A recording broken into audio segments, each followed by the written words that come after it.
Guillaume Pack. But first, Matt Eppen of the Burnsville boys basketball team here to talk about the season and just talk about life. Coach, your first time on the program, great to have you. Just completed year number 8 at the helm of the boys team. Has it just flown by for you?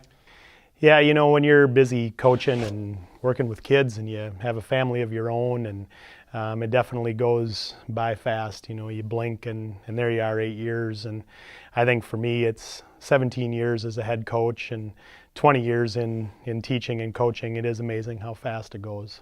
Well, I hate to bring it up almost, but the section semifinal came down to the wire. 2-point defeat. It came down to basically a final shot opportunity for the Blaze. Are those moments the ones that kind of keep you up at night, you take home with you maybe? Yeah, it's 3 or 4 days ago, and I don't know if I've fully gotten over it yet. It was a game I know we all felt that we could have had, and I'm tremendously proud of our players for as hard as they competed. There weren't a lot of things in that game that necessarily went our way, and yet our guys hung right in there and gave themselves a chance at the end, and it's kind of indicative of the effort that they've put in all season. Well, you did encounter plenty of adversity with some guys in and out of the lineup. Injuries were an issue, but you were competitive in a whole bunch of games down the stretch, and kind of like that Eastview game, some tough defeats. But that kind of resolve has to give you pride, though, as a coach. Well, I'm very proud of our boys. You know, this is one thing that people don't know due to injuries and sickness. We had our entire team together, all fully uniformed and playing for one game since December, and that was the Tuesday night section win at Hastings. And our guys, you know, just kept getting better, and they hung together. And yeah, our record wasn't what we wanted it to be, but we played some tremendous basketball this season. You got to get Apple Valley out of that section someday. I hear Trey Jones is gone after this year.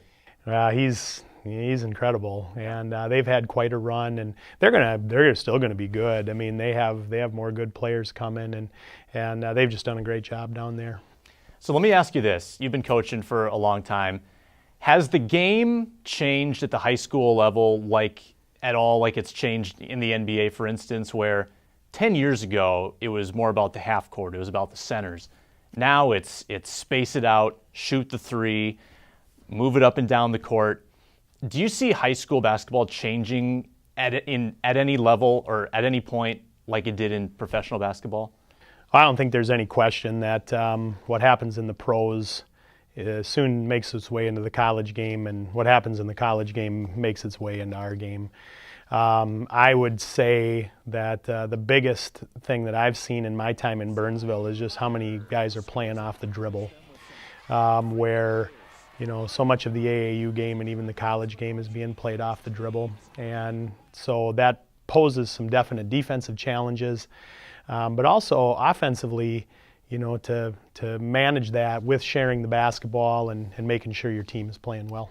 Well, there certainly is the temptation to specialize if you're a basketball player because you can play it year-round. It's an indoor game. Do you encourage multi-sport athletes in your philosophy? Yeah, I mean, we have a ton of guys that are playing multiple sports. Basketball, there certainly is a pressure out there to be playing all year round. You mentioned Trey Jones and, these elite guys that are just playing basketball. I think that rubs off on other kids as well. I myself was a 3-sport athlete, and, we certainly encourage our guys to continue to play the sports that they've played growing up. But I will admit that there's a lot of pressure on kids in basketball. What were your 3 sports? Football, basketball, and baseball. Pretty much a typical small-town kid growing up playing those sports, So how'd you decide to go down the coaching path in basketball?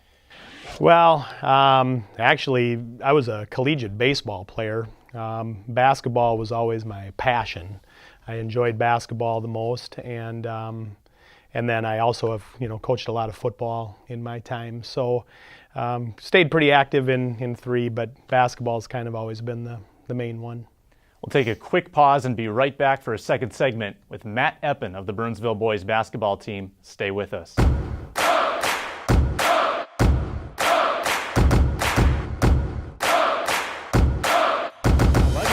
left, and now they have to inbound again. No open looks right now for Burnsville.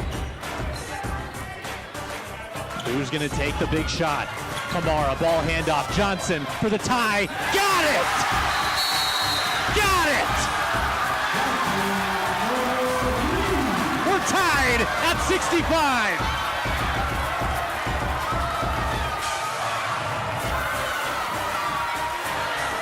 He shot that one from Egan. His fourth three of the game.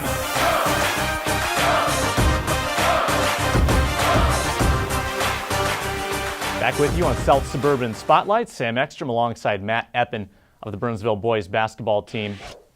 Coach, a challenge you overcame in the last 5 years or so. You overcame cancer, multiple myeloma. Can you describe what that is for us?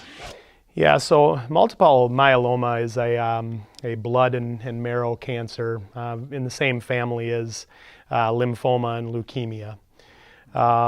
So I had never heard of it until I was diagnosed with it. And basically, what happened was I was having some pain in my ribs and thought I had cracked a rib, only to find out it was something much more serious. So I always said I wished I'd have paid a little more attention in my biology classes, because I got quite a biology lesson going through this. Well, we've all been touched by cancer at some point, unfortunately, it seems like. And you actually coached a player this year, Max May, who went through something, and not the same kind of cancer, but he went through a struggle of his own, and he was able to rebound from it. What was it like mentoring him through that process, having gone through it yourself? Well, Max is quite an inspiration. I mean, there's no question. His story is pretty amazing, and what he's done since his journey is an encouraging thing for all kids and people. It's kind of funny. Max and I have laughed and joked that there are certain things that we understand that are common among people who have kind of gone through our journeys. But the other thing is, Max and I, have kind of talked about this too. It doesn't mean that small things don't matter anymore, or that everything pales in comparison to that journey. And I think for us, and it's one of those things you have to learn to figure out your life after that journey, and try to figure out what it means and do the best you can. And he's done a great job. He's a good kid with a huge future. Well, in Max's case and in your case, I think basketball was able to be a diversion of sorts from your anxieties. Speaking for yourself, how did coaching and how did the sport, I guess, maybe distract you from some of the grind of having to fight that? So I had a bone marrow transplant in December of 2014, and 13, and it's funny. I think it was 2 or 3 weeks after my bone marrow transplant, I had been able to get out and watch the team play on a Friday night, and just wasn't real happy with necessarily how we were playing. And before any doctor told me I could go back, I went to practice on Saturday and decided it was time to start coaching. Then had to explain to my doctor on the following Monday that I was already doing this, at which point in time he kind of laughed, but he said, well, this is going to be your life. So it was something that made a big difference for me. You learn that, that you got to continue to live your life, and I was fortunate to have a lot of people around me who were very helpful. Well, one of those names that I came across, Dan Kosmatsky of St. Olaf. Coach Kaz. How did he help you along the journey? Well, so mine and Coach Kaz's relationship actually goes back about 20 years. He ran Clem Haskins basketball camps, and when I was a young teacher and coach starting out, I had applied to work there, and then I guess it would be 12 years later or so, I was his assistant coach at St. Olaf. And then, as strange as it sounds, we went through cancer at the same time. He was battling non-Hodgkin's lymphoma at the same time that I was going through my journey. And he's just a tremendous person, rock kind of guy, and I like to think that we've been good for each other. The truth probably is he's done a lot to support me. What would you tell someone who's going through this? How would you encourage them? Well, I'll be very honest. My faith journey was something that was incredibly important to me, and certainly Coach Kaz through this, and I think that's very, very important. I also think that you have to be surrounded by people who are very good and very supportive, and learn to appreciate them. I mean, there are a countless number of people who helped me along the way and supported my family. And I would think, you can't be afraid to lean on people. As strong as you want to be and you don't want to change your routine, it's important to acknowledge that you're going to need some help, and it's okay. And someday you're going to get the chance to help others, and that's really what's important. That's amazing stuff from you, Coach. I do want to end on a little lighter note. We've got the infamous, or famous, whichever way you want to look at it, BCTV Speed Round, which has tested many a guest before. Most have come out alive, though not all. Some have wound up in a puddle on the floor, but are you prepared? I'm ready. Okay. How do you unwind after a hard practice? For me now, it's with my kids, time with my two daughters. Okay, what is the ultimate brand of basketball sneaker? Boy, guys my age, tough to beat the Air Jordan. Air Force One might be a close second, though. Who is the toughest high school player you've had to prepare for? Trey Jones. Yeah, he's on another level. In your playing day, what would have been your free throw percentage? Well, I'm pretty sure I was over 70. I'm pretty sure about that. How about from downtown? Probably around 40. Do you have a pregame song that gets you jacked up to coach, or is that more something for the kids? I guess I have a playlist, and I don't know if I want to share the songs that are on there. It'd probably be kind of embarrassing, but it's usually 90s type of music that's on there. Best place you vacationed? Well, I would have to say the island of Kauai.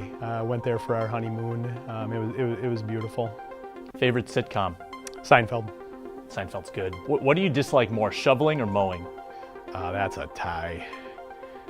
I like them both early in the season, but by the end I want to throw them both in. I would probably say snow blowing is worse, though. I would agree. Last one, did you fill out a bracket this year? It's coming. I've been asking the kids all day in the halls who they're taking, because they're usually the experts, So I've been trying to pick their brains a little bit. Awesome. He's Coach Eppen of the Burnsville boys basketball team. Thanks so much for joining us. It was a pleasure to be